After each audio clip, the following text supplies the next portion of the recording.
Okay, so we finished our testing with Hunter. He is now back with his class.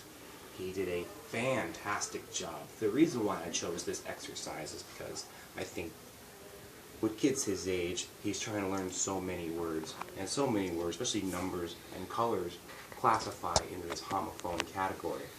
And for a kid who's trying to learn all these sight words, it helps not only to learn these words, but to kind of get a visual and to learn a difference between these two kinds of words. I have a little bit of data from what I collected from him. I still have to write it all down and quantify it, if you would say. But this is what I did find about his performance today. A couple words that he did phenomenal on that caught me by surprise were the words be and be. He was very good with this word. He knew this means to be something, and this means the insect, the bee. Probably helps that the Big Bee movie came out a while ago. I think he is a big fan of that movie, so that probably helped with that word. The next word that really caught me by surprise was the word sell and sell.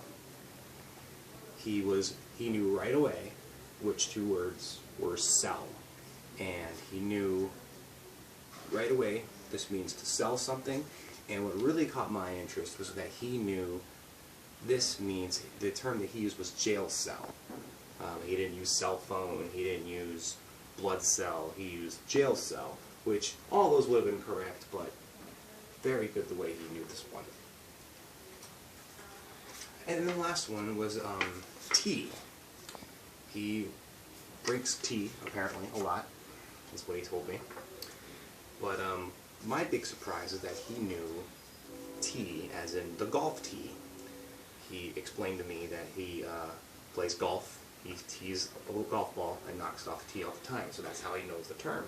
That caught me by surprise. Most kids his age don't know much about golf, let alone golf tees. So that was a very good, very interesting word choice. And just some words that he did kind of struggle with.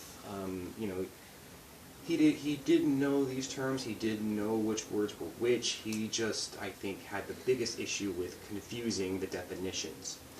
A lot of these words he knew both definitions, he just got them mixed up. First example is through. He was able to pick this word out. It is probably the longest word of all the words that we had on the board today. And definitely not spelt like the rest of them. Has the tough vowel sound in it and the soft GH blend. But he did know the two kinds of through. The only issue with this one is he said through like a ball and through, I can't remember what term he used, but through something. And he was right, those are what those two words mean. He just got him confused. I later explained to him, this means like the ball, this means to go through the woods.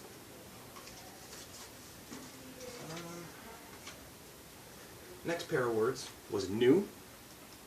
He did know which two words were new.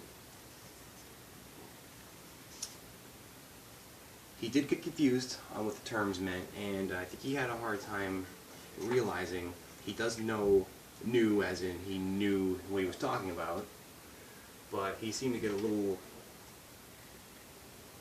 little slow on realizing what the other new meant, as in a brand new TV or a brand new pair of shoes. So that was one word that I noticed he slipped up on just a little bit. No, another word that he just got confused. He did know the two terms. I'm sure he knows this word pretty well. Any kid knows the word no, and no is usually one of the first words most kids learn. But he did know no, as in to know something. Like I said, a little confused. Could have been faster, could have been sharper, but in the end, he still did pretty good with this word. 30 seconds. Weigh, same thing. He did know how much something weighs, which way to go, all the stuff like that. Did a good job with that one. Last word that caught my attention was the word pause.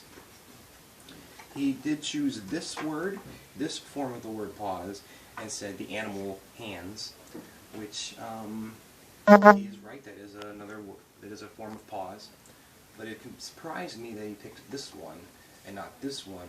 I think this is such an easy word for most kids to pick up. And the fact that he got this confused was a little surprising to me. So, did know it. He did know. I had to kind of give him this one as far as the definition, to know that it's what you do when you stop a video game, when you stop a movie, you pause. And so that's just a little bit of the data that he had from that one. All in all, he did a very good job.